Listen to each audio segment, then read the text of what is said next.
videos so that I can, even though I'm not going back to Canada for a month as I'd like to, I will be spending a couple of weeks swimming and fasting in the Japanese Alps so that I can have the energy for what's expected to be a very busy and active autumn. In any case, what I've decided to do today is, since there's so many people who are new to this secret battle for the planet Earth, I thought I'd give background on how I got involved, and from that you can see the big picture of what's happening right now. In my case, it started before the year 2000 when I used to appear on Japanese Prime TV debating the nation's top politicians. And they, to be honest, they weren't exactly the sharpest pencils in the box, and it surprised me. And then I realized Japan was sitting on $7 trillion of money they'd earned from exporting cars and TVs and other things to the rest of the world since the end of the war. And I thought, hey, why don't I convince them to use that money for the planet? The UN had put out a report saying that with 200 billion they could end poverty, and with 400 billion they could stop environmental destruction. So I said, oh wow, so they could do that and then have 6 trillion to spare to explore the universe. So I decided to get Japanese citizenship and run for office in order to try to get that money used for the sake of the planet. And that's when things started getting really strange. The first thing I found out from dealing with Japanese politicians, and I've met most Japanese prime ministers since the past few decades in person, they are not in charge. They are actors reading scripts. They have no power. So this is the first thing that I ran into, and I realized this was not going to help. The next thing that happened was, as a journalist, I followed the forensic trail of murders of politicians and fellow journalists, and the trail eventually led me to David Rockefeller Sr. And for years, the Japanese had been telling me that he was, our ruler, and he was the ruler of the West, and I thought that very strange. But I did the forensic reporting and found that all the world's, or 90% of the world's listed companies, Fortune 500, etc., are controlled by a series of foundations. And if you look behind the foundations, you end up with people like David Rockefeller and the Rothschilds. So I followed the forensic trail, and then the strangest thing happened. When I confronted Japanese Finance Minister Heizo Takanaka about handing over control of all of Japan's listed companies, that's when the secret societies started appearing.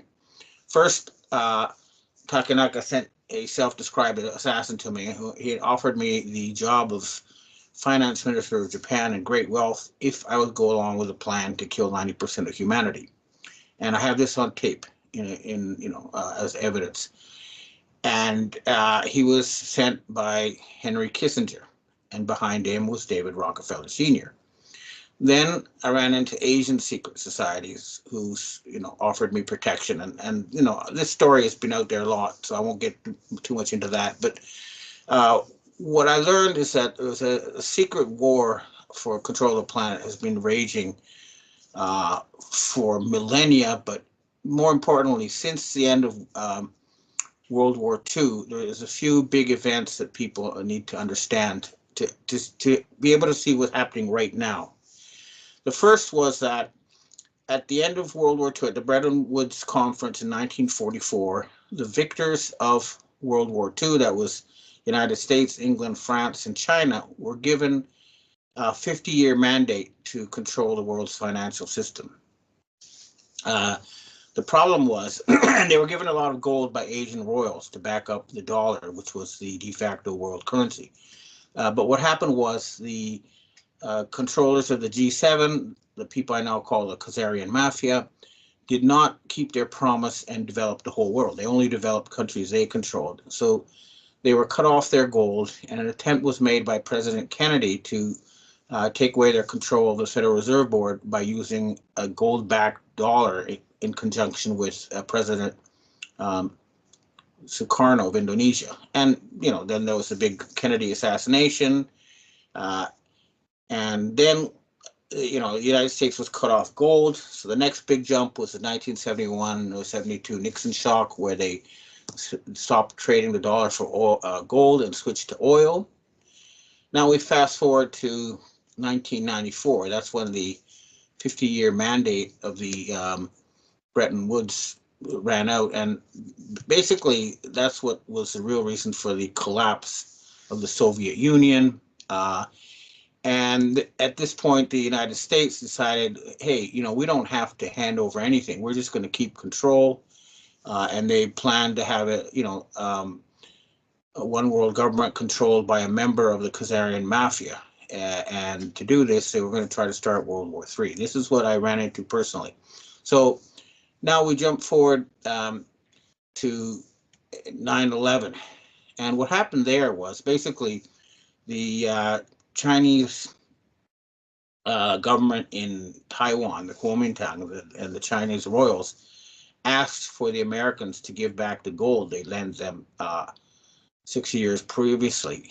And the International Court of Justice agreed with the Chinese, and they told the Americans they had to hand over the gold, and they're supposed to do that on September 12th, 2001, and instead we got 9/11, and then they said, all right, we're just going to invade the Middle East and grab all the world's oil, and we're going to use bioweapons, and we're going to kill everybody, and we're going to just take control. This is the neocons and their big plan.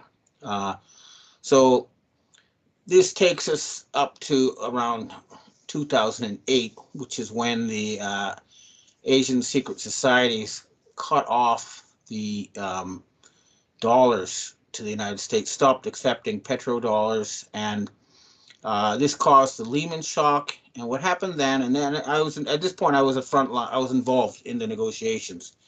And what happened was the people behind George Bush Sr., what I call the Nazi faction of the Khazarian Mafia, offered a black communist president of the United States. And the Asian secret society said, okay.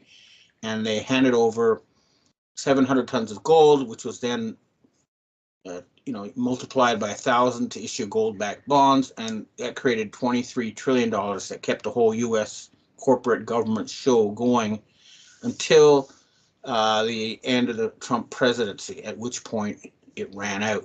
And the Asians realized that Obama was not what they thought. Turns out he was a grandson of Adolf Hitler and was part of that whole cabal. So they were expecting to cut off the United States and everything to go bankrupt around 2021, and instead they pulled off what they called Operation Lockstep, which was the whole pandemic, and this forced countries around the world to pay trillions of dollars for fraudulent PCR tests, for vaccines, etc. And they were able to launder about $10 trillion. And they were hoping to kill everybody with vaccines and just stay in control. That didn't work. And that has now blown up in their faces, which takes us to roughly the present now. They have run out of big, nasty surprises, or at least I hope so. We know they may still try some kind of UFO event, and they'll keep trying all sorts of other things. But right now, most of the world has already moved away from them. If you look at the BRICS and the Shanghai Cooperation Organization and all the countries allied with them, you'll find that at this point, literally 90% of the world's population is no longer under the control of the Khazarian Mafia. And they're just down to the 10%, that is the G7. And the fight there is raging. But what I'm hoping happens this fall is that the white hats in the West, this would be the white nobility, the white hats in the Pentagon and the agencies, and all the people who realize that, the West, we were supposed to be the good guys. We're supposed to be representing democracy, freedom of the press, human rights, and all that kind of stuff. And instead, we got taken over by a cult that is trying to murder everybody and in order to enslave the survivors and act as God kings. So this is the fight we're dealing with. And the white hats have offered $100 trillion worth of gold to rebuild international institutions, to replace the post-war structure with a multi-centric world, a sort of a seven grouping family type structure, and a future planning agency. And like I say, there's actual physical gold to back this up. And this is what we're going to be trying to make actually happen this fall. And in order to do that, we need to remove the final controllers of the West, the people you know of as the deep state or the Khazarian mafia. And the battle is very intense this year. They're fighting for their lives. That's why I did not go back to Canada, because, just in the past week alone, for example, 200 senior Japanese military officers have been fired as a part of this fight. There's all sorts of meetings going on. But I know that every year we think something's going to change, and we always get disappointed. But the 23 trillion has run out, the 10 trillion has run out. They don't seem to have many options. So hopefully, finally, if we work our cards right, we can finally take control of the Federal Reserve Board away from these genocidal criminals. But everybody needs to play their part. And as more and more people learn the truth about the criminals who took control of the corporations and the central banks, the sooner humanity can be liberated. So that's what I'll be fighting for this autumn, and that's why I'm charging my batteries now to make it happen. Well, thanks for listening, and there'll be one more pre-recorded report next week, and after that we'll get right into the news again. And enjoy your summer, please.